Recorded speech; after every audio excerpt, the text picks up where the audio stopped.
Hi, I'm Devin Moore, your host for Humanity Rising's Race to Speak Up podcast and founder of hashtag Race to Speak Up, an anti-bullying organization. The Race to Speak Up podcast is a place where we have open and engaging conversations about bullying prevention, how to be upstanders, and how we are making a positive change in our communities. So the question now is, how do you race to speak up? Hello and welcome to the Race to Speak Up podcast. I'm your host, Devin Moore. I'm super excited about today's guest. Her name is Shant'a Miller-White, affectionately known as Miss Shawnee. Miss Shawnee is a wife, mother, businesswoman, author, and community advocate that has positively impacted thousands of children and their families in Virginia and across the country. Ms. Shawnee is the CEO and founder of Parents Against Bullying Virginia, an organization that empowers the youth, their families, and communities to stand up against bullying. Ms. Shawnee created Parents Against Bullying after her family experienced the traumatic effects of a devastating bullying incident that directly affected her daughter. And this, of course, is a parent's worst nightmare. Thankfully, Ms. Shawnee has turned this negative situation into a positive and is helping others. Welcome, Ms. Shawnee. How are you today? I'm wonderful, and thank you for having me. How are you? I'm doing well, and I'm so glad to be talking to you today. Thank you. Now tell us about how your journey began. Take us back to the day you learned about your daughter's attack. It happened in 2012, and I'll give a brief description of what happened. I have three girls, but this incident happened with my twin girls, Ayanna and Kiana. Ayanna was attacked by her bully. She was actually kicked in the head for a total of 17 minutes on the school bus. This young lady had been picking with her, and I didn't know about it. The twins were having conversation. I guess because it was two of them, it was, they were able to talk amongst each other. It was only the third week of the sixth grade, so it was a transformation of going into middle school from elementary school. Like I said, it was only the third week of school, and my twins, this was the first time that they remember riding a school bus. I wanted them to get acclimated of being around, their peers. So this was very devastating to me because I felt like if I wouldn't have had them on the bus, this wouldn't have happened. But yes, she was kicked in the head for a total of 17 minutes, and they said 3 inches to the left, if that girl would have kept kicking her, she would have died instantly on the bus. So I'm very grateful that she's still here today. I know a lot of parents are not able to say that. And that's why I push so hard to try to be proactive with just teaching people awareness and signs of what to look for, and just to speak up and speak out against bullying, because I did not want another person to go left alone or feeling like they had to be alone for anything such as this. And I didn't want anybody else to have to go through something like this. But of course, we know that this happens and even worse situations happen. But I try to do our part by at least spreading awareness and being a voice for the voiceless, and teaching those that don't have a voice how to have a voice, or just speaking for them, being able to speak up and speak out against bullying. Miss Shawnee, it hurts my heart to hear how your daughter was brutally attacked, and we do need to continue to speak up. So after your daughter was hurt, how long was it before you founded Parents Against Bullying? It was a couple of months. It happened in September of 2012. So I want to say almost a year had went by, because in 2013 was when Parents Against Bullying started, but May of that following year is when I had the first event, which was a family fun day. And that was just an event that I wanted to host to give people information and have different vendors available for anything that you may need in life, whether it was a social worker, a police officer, just someone to talk to, or advocate from school, counselors, or anyone. I just had over 30 vendors out just to be able to talk to these families and children of all ages, to be able to see what is it that we need throughout a day-to-day basis, and being able to, like I said, to speak up and speak out against bullying, and having different people to stand together. So that was the first event, and we had that as an annual event every year. Then we started doing more annual events like the 1000 Youth March and other things. Well, I completely get the need to create change, and that's why I founded hashtag Race to Speak Up, my anti-bullying organization. And Yes. So I know that you speak at schools. What are you teaching students, and what are their responses? Teaching them, one is that, that old saying of sticks and stones may hurt my bones and words will never hurt me is something that is incorrect, because words will stick with you forever. And then teaching them the different types of bullying. We have to break down the educational piece and just letting them know that, listen, take a second, take 3 minutes, because that 3 seconds rather could change somebody's life. It can, you can post something on, whether it's cyberbullying, or you can say something out of your mouth, whether it's in school, and those words you can't take back, or those actions you can't take back, it's already done. So teaching them the different types, what to do, what to look for as far as the adults are concerned. So there's a plethora of things that we teach them when we go out to these schools and communities, whether it's a church, a school, or what have you. But the basis is to teach them what it is, what bullying is, because a lot of people don't know what it is. Very true. And so outside of schools, where else do you speak? Churches, community centers. Oh my goodness, so many places that I've spoken over the years. Because this makes the 9th year. I can't even keep up. And I'm very grateful for everyone that I have come in contact with and everyone that has come in our path. So August 25th is Bully Free Day in the state of Virginia. Can you tell us about your involvement in it? Yes. We asked the governor to give us a proclamation to have the state of Virginia to stand with Parents Against Bullying, to make that a day where everybody just take a stand. And that day is recognized as Bully Free Day, because our hashtag is No Bully Zone. So our campaign is a no bully zone, to have no bully zones everywhere, whether it's schools, businesses, stores, it doesn't matter. Wherever people are, restaurants, wherever people are, that's what we want it. Just like a no smoking sign, you see that everywhere. So we want the no bullying sign, the same type of locations and as many places as that you see that. So the 25th has been recognized for the last 3 years. August 25th has been recognized for the last 3 years as Bully Free Day, as the state of Virginia is standing with Parents Against Bullying, and just everyone all across the state of Virginia and everywhere that we take a stand. We recognize that we raise our palms for the day. We had hashtag No Bully Zone, PABVA, and we just make it a day that we keep spreading awareness, just showing how we all stand together in unity and spread that speak up and speak out message. We do need to spread that speak out message, hashtag No Bully Zone. Every state needs a Bully Free Day. You and I are working so that others won't have to go through bullying. You wrote a book called Let's Push, A Guide to Combat Bullying. Can you tell us about it?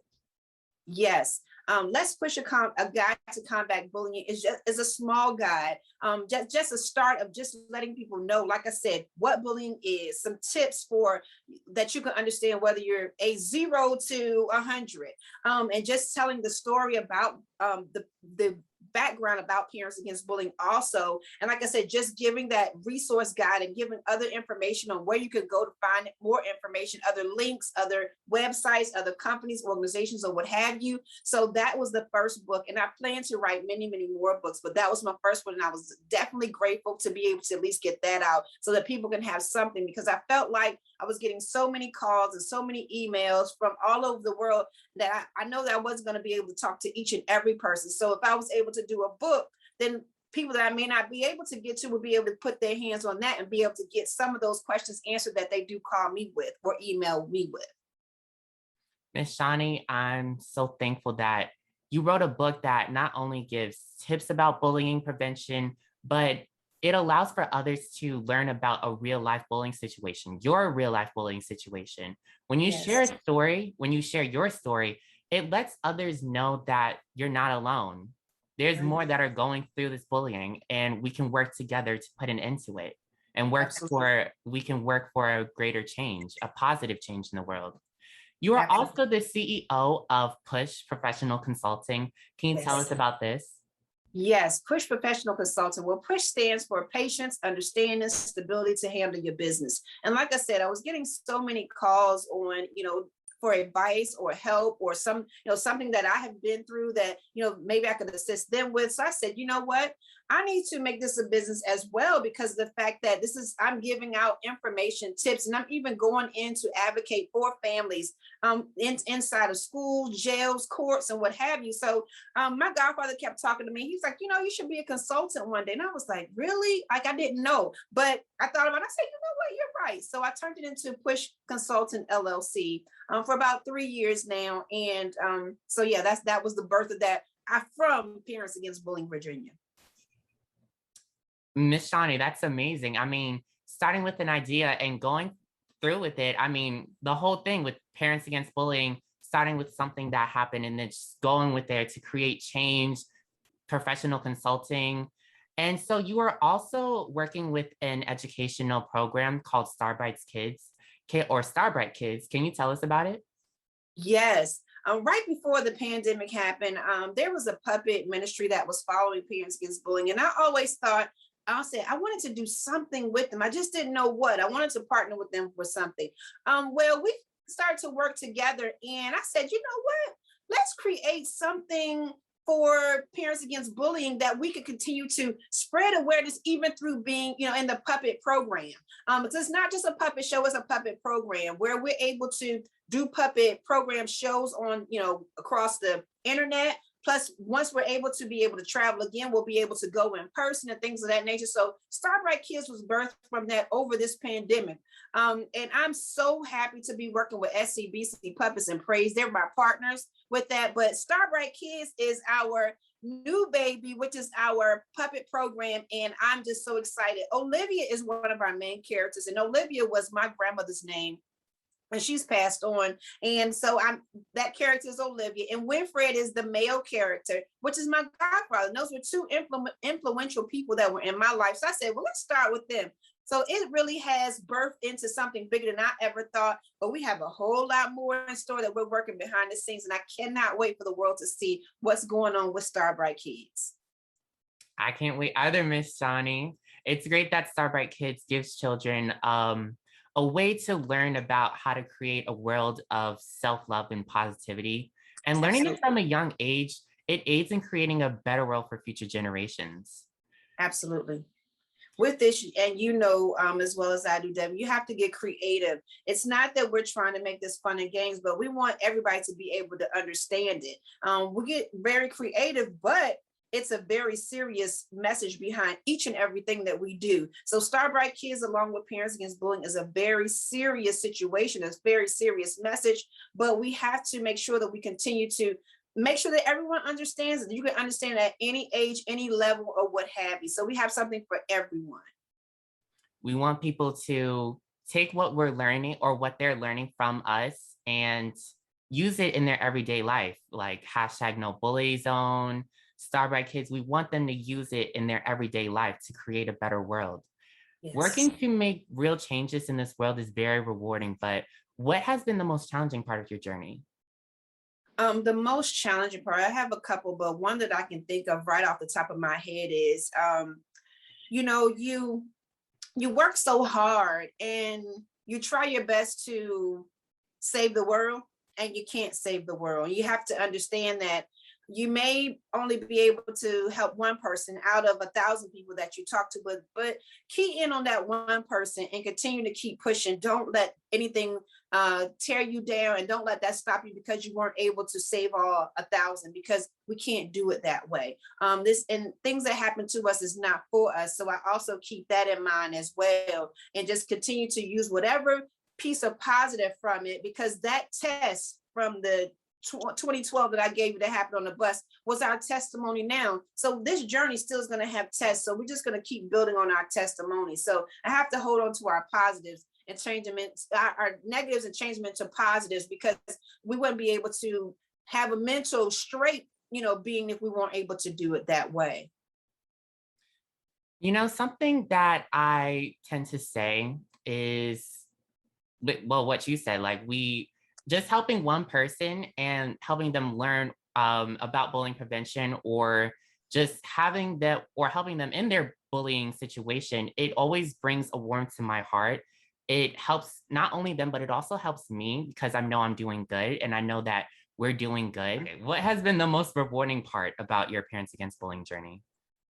To see children, even adults, like even in public, and I may not know them, but they know who I am, and they may come up to me and ask, can they hug me, or just say thank you, or want to share their story and just say, something that I may have said at one time, or something that they saw on the internet from me, or what have you, change their life and help them be able to speak up and speak out. That's the most rewarding thing in the world, because you just don't know what people are going through. And you just don't know that one thing that you might have said to make somebody smile that might have been frowning could have saved their life. So that's the most rewarding thing to me, is being able to see someone else smile, even when they may have been going through a very dark time, and knowing that they know that I'm here no matter what. I might not be there right in the physical, but I'm a phone call away, an email away, or what have you. So that's the most rewarding thing to me. It's not about any accolades. I have a room full of proclamations and awards and things of that nature, but that it means something to me, but it doesn't mean as much as a smile on someone's face, or just knowing that, okay, they survived.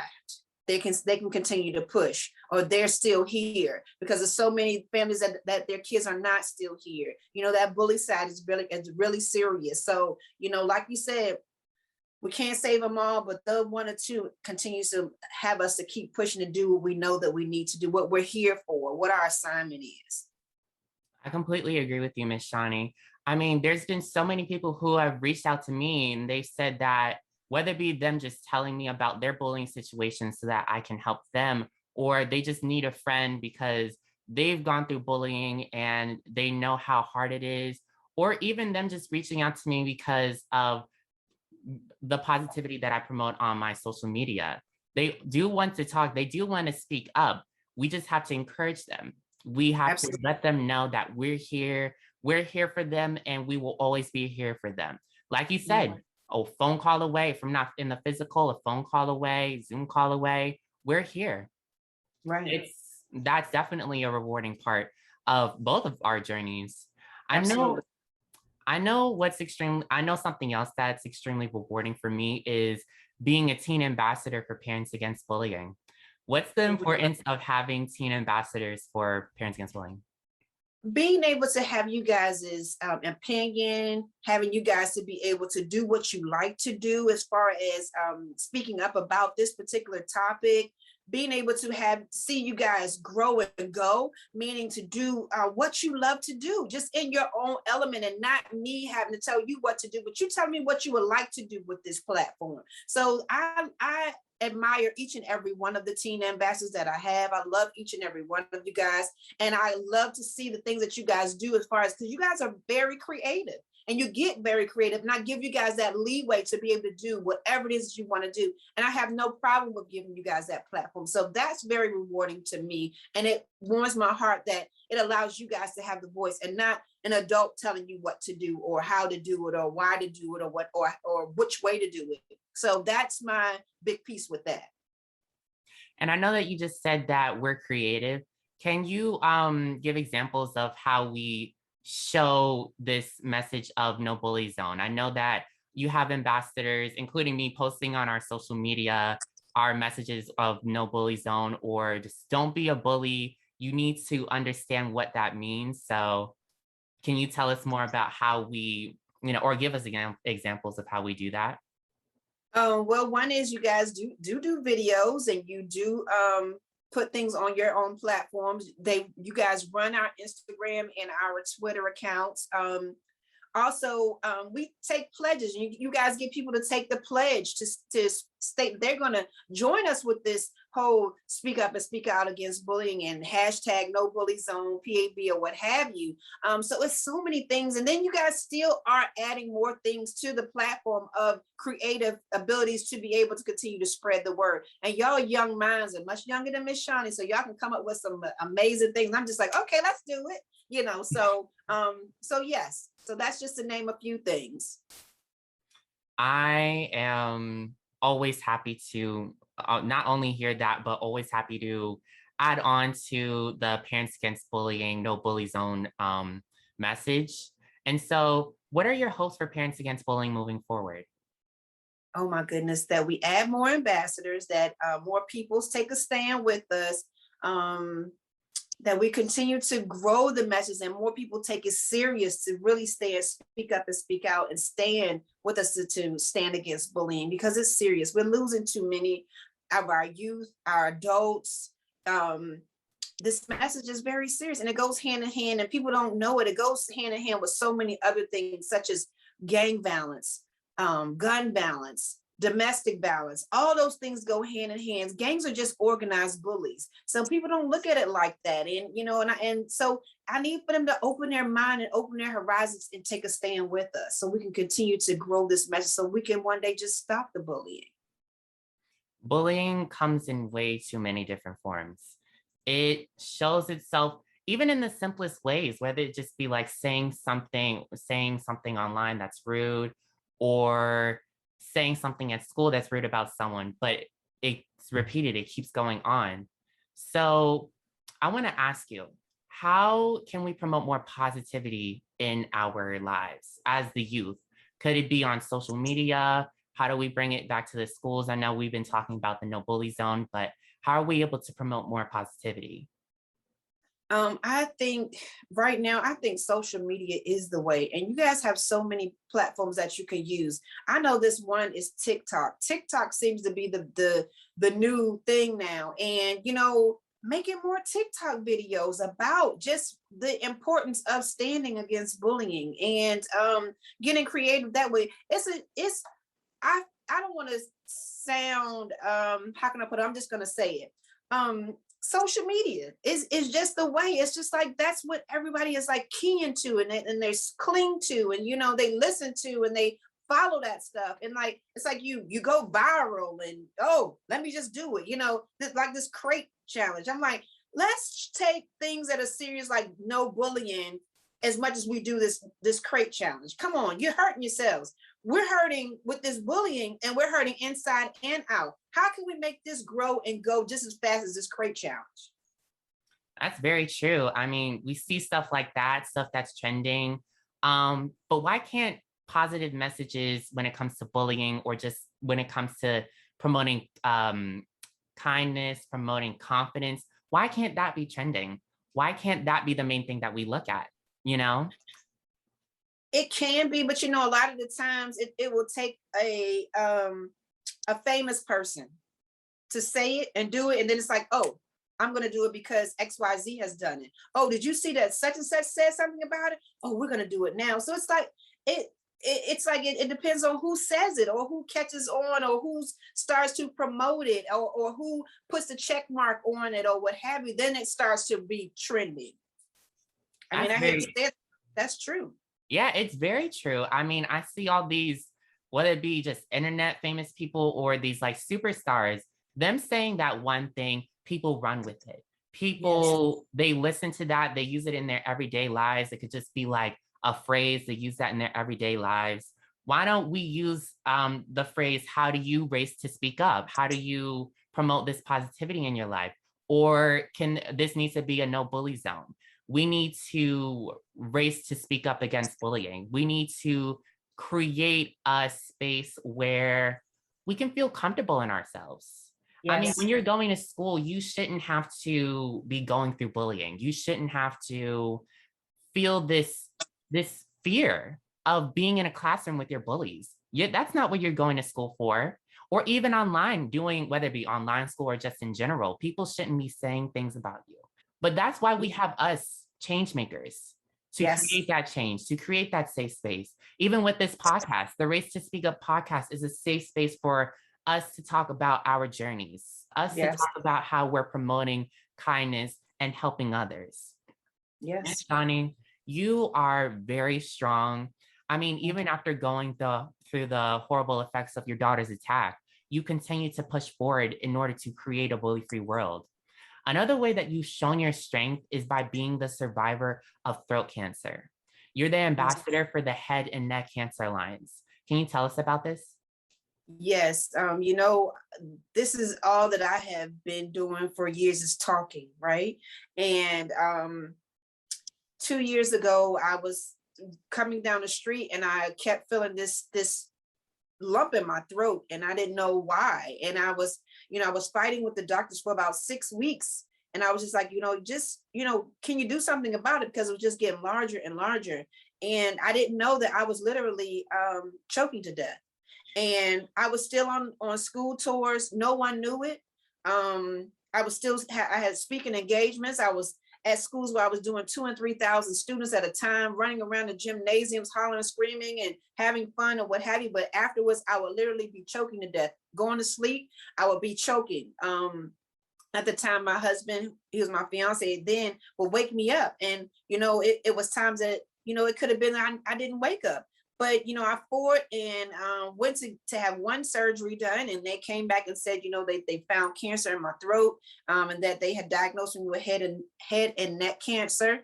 And it was in stage 1, thank God, because like I said, I was fighting with the doctors to just remove my tonsils, just do whatever you need to do to, to get this feeling out. I wasn't in any pain. I just kept choking.